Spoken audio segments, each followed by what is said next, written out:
बिस्मिल्लाहिर्रहमानिर्रहीम। व्यूवर्स, आप देख रहे हैं न्यूज़ टू यू। उम्मीद है आप खैरियत से होंगे।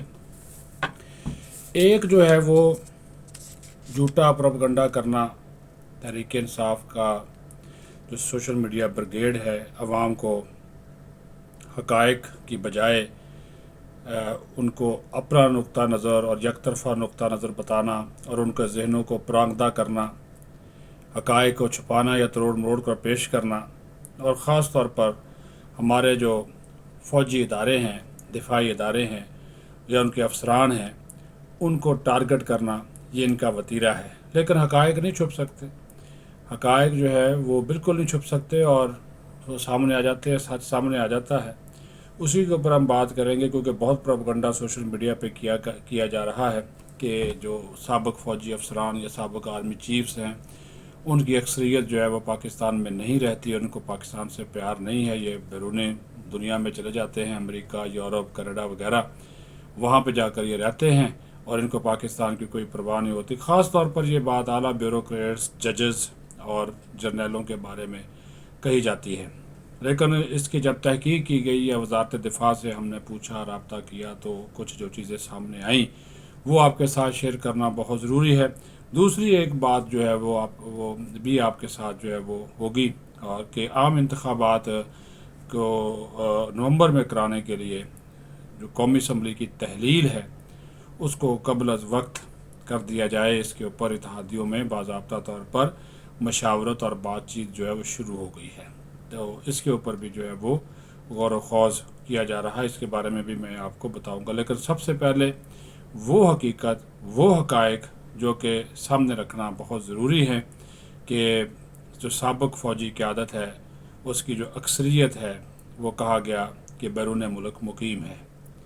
तो इस बारे में जो हकायक हैं, वो जो वजारत दिफा से हमने मालूमात हासिल की, वो आपके सामने जो है वो बयान करना बहुत ज़रूरी है। और आप ये मुसद्दका है, आप भी इन चीज़ों को जो है वो रिकॉर्ड से चेक कर सकते हैं। ये ऐसी कोई खुफिया मालूमात नहीं है कि क्योंकि ज़ाहिर जब वो साबिक हो गए, रिटायर्ड हो गए या ट्रैवल करते हैं, या उनकी जो ट्रैवल हिस्ट्री है कि वो कहाँ मुकीम है, ये तो आपको एयरपोर्ट से भी पता चल जाएगा कि कौन सा जर्नल कब गया, कब आया, फिर वजारत दाखिला, फिर जहाँ फिर वीज़ा लगता है, वजारत ख़ारजा, फिर वजारत दिफा के पास भी रिकॉर्ड होता है। वो वहाँ से आप जो है चेक भी कर सकते हैं, और एक्सेस टू इंफॉर्मेशन जो एक्ट है उसके तहत भी आप ये मालूमात ले सकते हैं।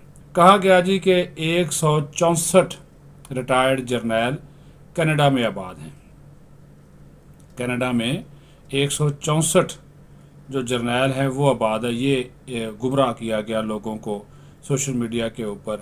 तो जब हकीकत सामने आई तो पता चला कि 1974 से लेकर आज तक फ़ौज से रिटायर होने वाले तमाम पाकिस्तानी जर्नैलों में से सिर्फ 2 कनाडा में आबाद हैं।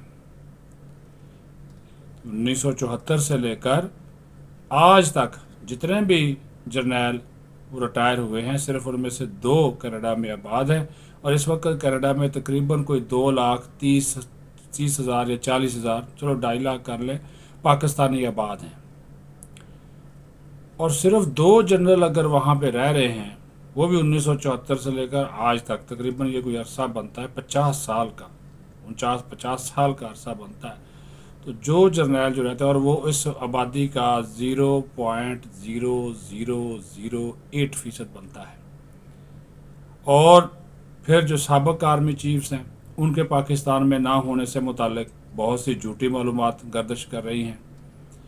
तो ये भी हकीकत के बरअक्स बात है, क्योंकि जो साबिक आर्मी चीफ थे, general tikka Khan, general retired Ziaul हक, जनरल आसफ नवाज़ जंजुआ, जनरल जो असलम बेग हैं, जनरल जहांगीर करामत हैं, और जनरल वहीद काकड़, इनका जो ताल्लुक़ है वो पाकिस्तान से था। ये पाकिस्तान में थे या पाकिस्तान में हैं, क्योंकि जनरल असलम बेग अभी तक ज़िंदा है, जनरल वहीद काकड़ अभी तक जो है वो ज़िंदा हैं, जनरल जहांगीर करामत जो है वो ज़िंदा है। जबकि जनरल रिटायर्ड परवेज़ मुशर्रफ का जो इंतकाल है वो मुत्तहिदा अरब अमारात में हुआ था, लेकिन उनकी तदफीन फिर भी जो है वो पाकिस्तान में हुई।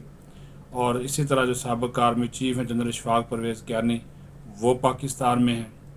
उनका ऑस्ट्रेलिया में ना तो कोई जजीरा है, ना कोई घर है, ना वो वहाँ पर मुकीम है।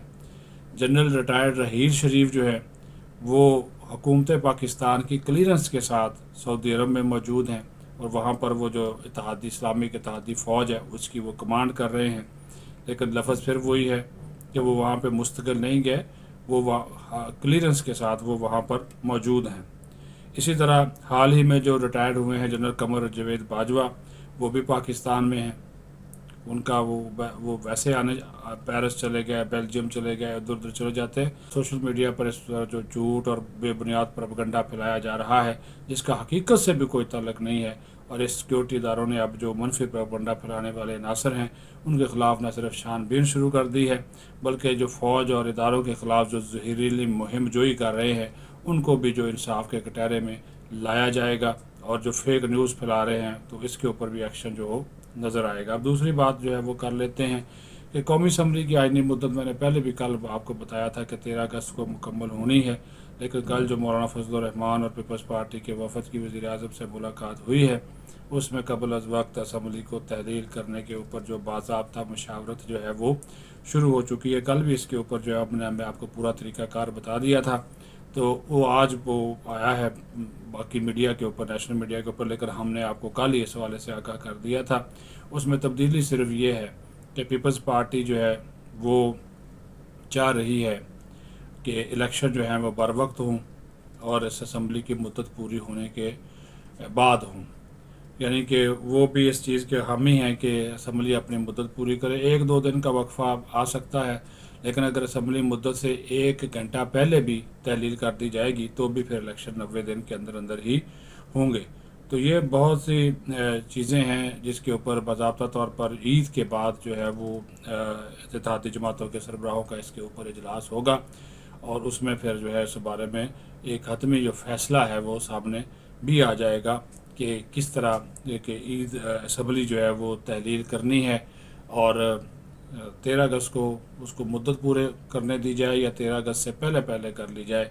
तो ये हर दो सूरतों में ये चीज़ें आपके सामने आ जाएगी। बाकी मुस्लिम लीग नून की जानब से इशारे मिल गए हैं कि नवाज शरीफ ही अगर जो इलेक्शन कैंपेन है उसको वो लीड करेंगे और पाकिस्तान आएंगे, और उनको चौथी मरतबा वज़ीर आज़म बनवाने के लिए भी राय हमवार की जा रही है। कल भी हमने आपको बताया था एक बिल जो है इलेक्शन एक्ट की सूरत में सेनेट से पास हुआ, वो असम्बली से भी किसी वक्त पास करवाया जा सकता है, तो उससे नवाज शरीफ की ताहयात नाहली जो है वापस आएगी, और जून के आखिर तक जो है वो अगर बिल जो है वो नाफिजुल अमल हो गया तो फिर नवाज शरीफ की वापसी का जो एक तरीक़ाकार है, रोड मैप है, वो भी तय जो है वो कर लिया जाएगा।